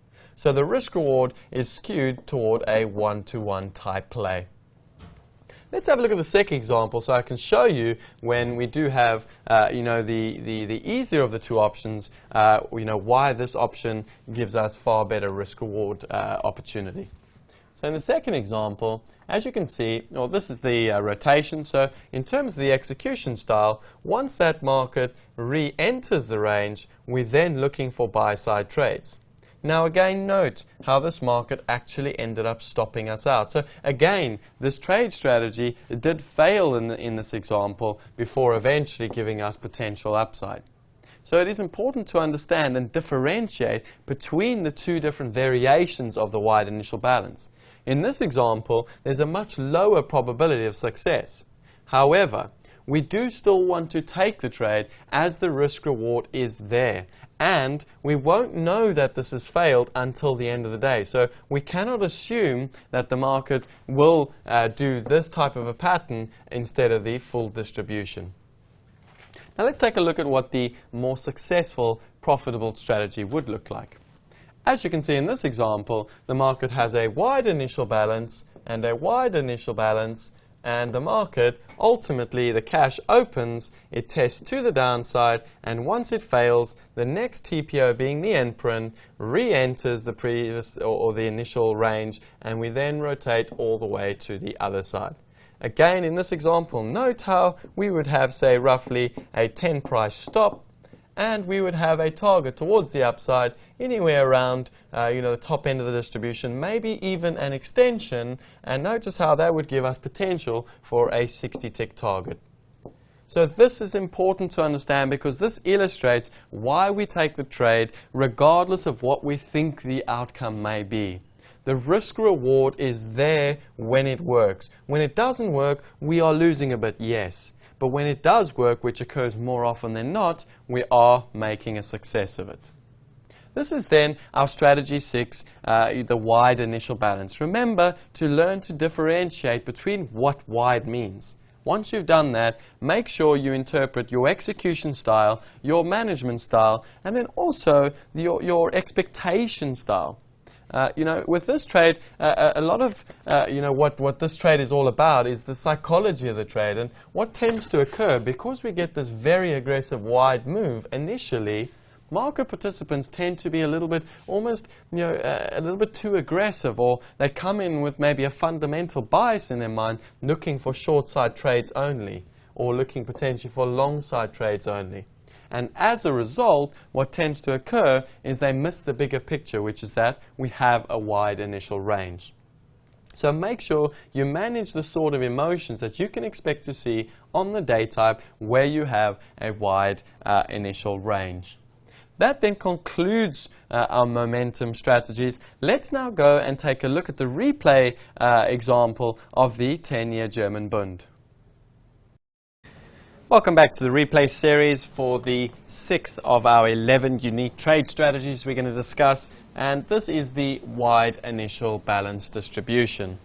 Now, before we actually move on to the strategy, let's just discuss first and foremost what we mean by the initial balance. Now, initial balance can also be referred to as the initial period. So it's the period before the cash market, or at least the more influential market moving participants enter the marketplace. Now, if we take the 4 examples of the markets we used, the oil would be between roughly 11 and 2 p.m. The E-mini S&P will be between roughly 11 p.m. and 2:30 p.m.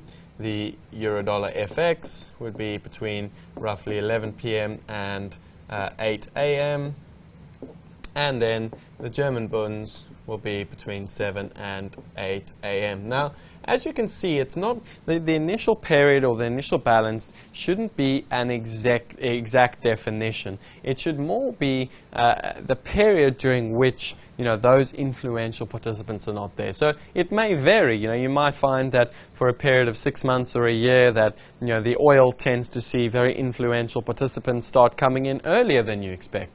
Make sure you just adjust according to that. Now, once you've established and understood what we mean by the initial balance or the initial period, we then need to talk about what we mean by the definition of wide. Now, the wide is very much a relative term that we use. Now, what I want you to understand is that the important thing to understand is that if on a day-to-day basis, one of the things I would use for this is a moving average of the daily range. Now, let's take for example that the E-mini S&Ps, currently the average daily range is 10 handles. All of a sudden, you come in, the cash session's about to open, and we find that the overnight initial period is actually maybe 15 handles. Okay, so substantially larger than what the average daily range of the E-mini S&P is. Now, that is something you want to be aware of, because when you see this very relative wide range that's occurred before the cash market is open, you're very likely to see this strategy, which is the wide initial balance distribution play. Now, the key premise of this play and the key thing to understand is that when we have this relatively wide range that's been exhibited before the cash market opens, there's a very high probability the market is going to spend the remainder of the period, or at least the remainder of the period where the influential participants are in the market, distributing. So in a basic drawing, once we see that very wide range, the market is likely to do one of 3 things. The first and most likely is a full-scale volatile distribution.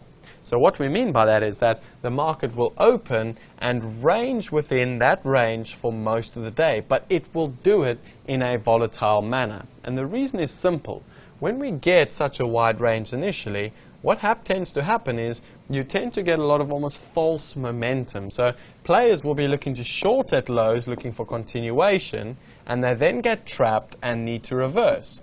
Equally, we'll get short-term players trapped into the highs looking for failed momentum, and then they'll need to reverse. And that's what creates almost what looks like momentum, but the momentum is not necessarily in a breakout manner, but rather within a distribution. And that is why we've added this to our series of momentum plays. Now, these plays, that's the first sort of type of example that you'd find, but these momentum plays can be particularly lucrative, but they do require you to first and foremost identify when this strategy is in play.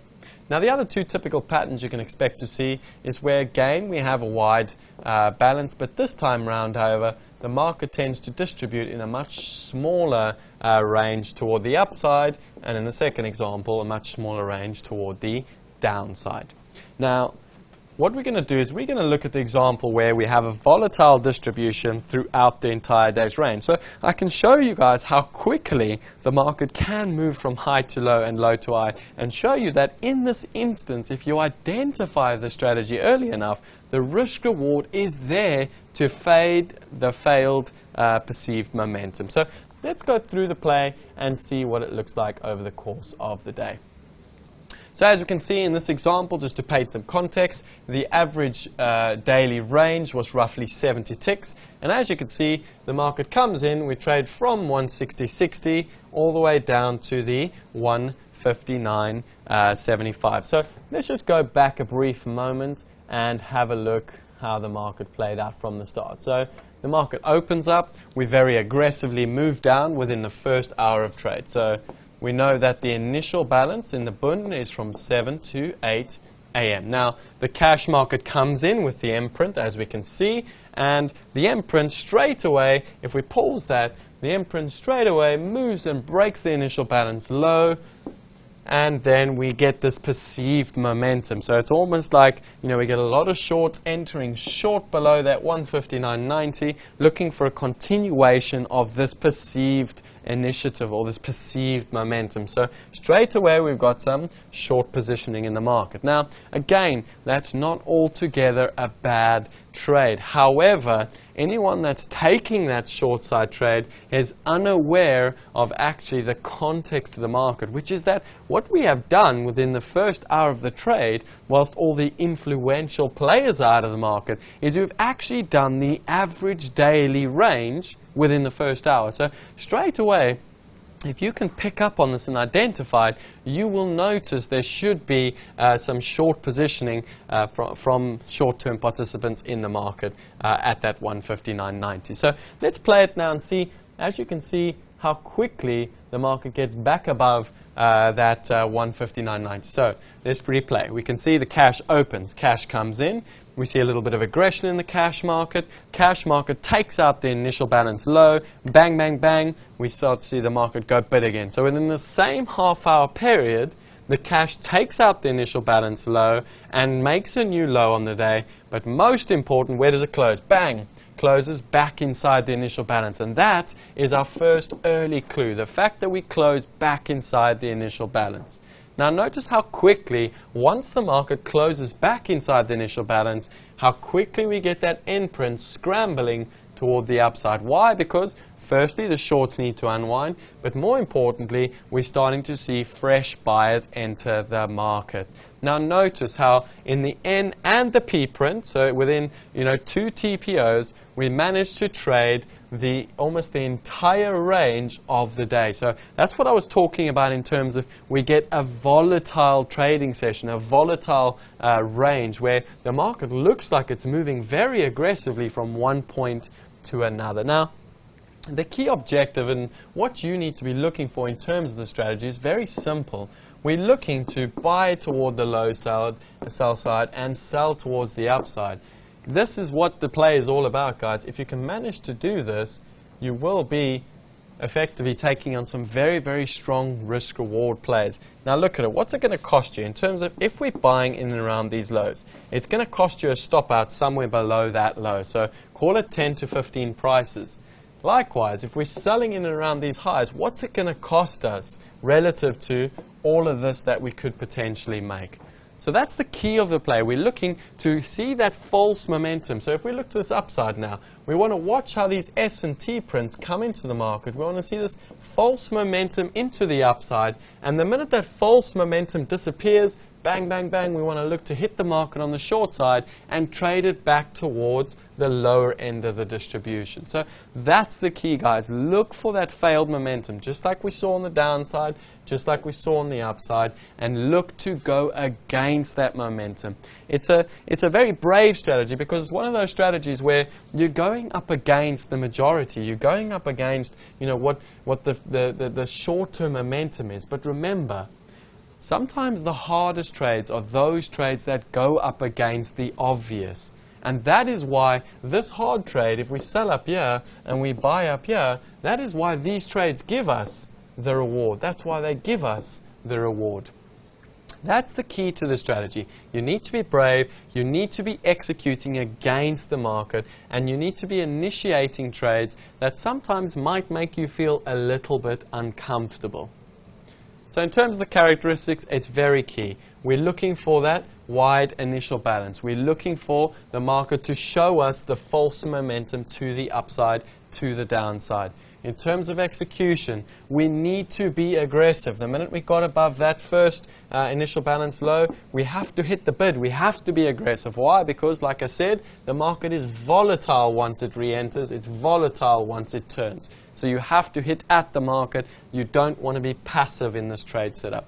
In terms of management, well, it's simple. We need to have the belief and the understanding that once we execute, we are getting the desired reward for the risk we're taking on. So in terms of where is the trade wrong? Well, in this case, we're wrong below the low, we're wrong above the high. Until that point, we have to be brave enough to execute. Why? Because the reward is there. So that concludes then our strategy number 6 on the wide initial balance distribution. The important thing to understand is, firstly, what is the initial distribution? What is the initial range or the initial balance? Then, what is wide? Remember, it's a relative term. It differs depending on the market you're trading, depending on the market conditions. If you understand those basic two conditions, all you then have to understand is the belief that you want to be going against the false momentum. That then concludes number 6. Make sure, guys, you go and find the strategy across the various markets. And remember, practice makes perfect. Very briefly, what we spoke about throughout part 10 was we started talking about the idea of routine and completing an early morning trading sheet. And I gave you a whole bunch of ideas as to, the kind of things I would include and incorporate in my early morning trading sheet. Now, the crux of it was that, the reason we utilize this trading sheet is very simple. We want to ensure when we begin trading the markets on the day that we are in an objective mental state. In other words, we don't want to take any form of bias that we may have received from the previous day's information and try and enforce it onto today's markets and potential opportunities. So that's the reason behind why we have an early morning routine.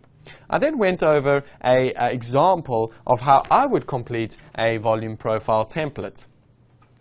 After that, we then moved on and spoke about the cash hours and the importance behind why we want to pay attention to the cash hours. And we said the most important reason is that it brings along with it new potential business as well as volume and volatility, and lastly, potential flows. So again, what this means for us as traders is effectively opportunity. Now, that is the reason why the cash hours are important and why we focus on them as day traders.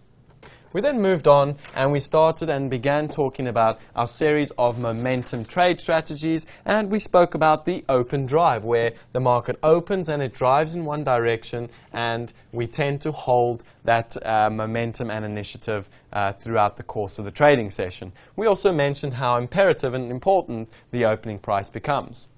We then moved on to the initial balance breakout, where we were looking for some form of confluence where the initial balance range tied up with some other form of a confluence point. And we said how confluence is nothing more than having two important reference points lined up together, which thus brings in more participants. We then moved into the consolidation breakout, and we spoke about the various types of consolidation breakouts you can expect, whether that's a number of inside days, whether that's an accumulation of two-way trade ahead of a key break of an important level, or whether that was just a market that had been coiling for a number of periods in a bracketing type formation ready to trend. We then moved on to the last of our momentum strategies, and we spoke about the wide initial balance distribution. More important, we spoke about the relative word wide being of key importance, whereby we need to determine the range currently relative to what the current average range may be. And as a result, when we see these wide initial balances, we're looking to fade any sort of momentum and looking for potential volatility in the opposite direction. That was where we concluded part 10 of our, of module 3. I hope you enjoyed this, and we'll see you again in part 11. You've successfully completed part 10. I really hope you enjoyed those strategies. Momentum strategies are absolutely wonderful. They can be particularly lucrative when the right conditions are there in the market. So it's so crucial not only that you understand the strategies, but you understand and learn to develop those strategies within the right kind of context. Now that we're done with part 10, we're going to check that you understand the principles that we've dealt with throughout this part. So firstly, answer, why are the cash hours so important within the trading session? Then, why is a pre-open routine so imperative to the success of trading? And lastly, I want you to define momentum strategies in terms of the types of time frame plays you can expect to see, initiative versus responsive price action, time objective, the volume and volatility, and the risk and reward. Remember guys, it's important to understand these various definitions, because if you understand that, you will be able to then add to your momentum playbook various types of momentum based strategies. Good luck. It's time for the playbook again. In this part of the playbook, part 10, I'd like you to find strategies 2, 3, 4 and 5 that we've dealt with in part 10.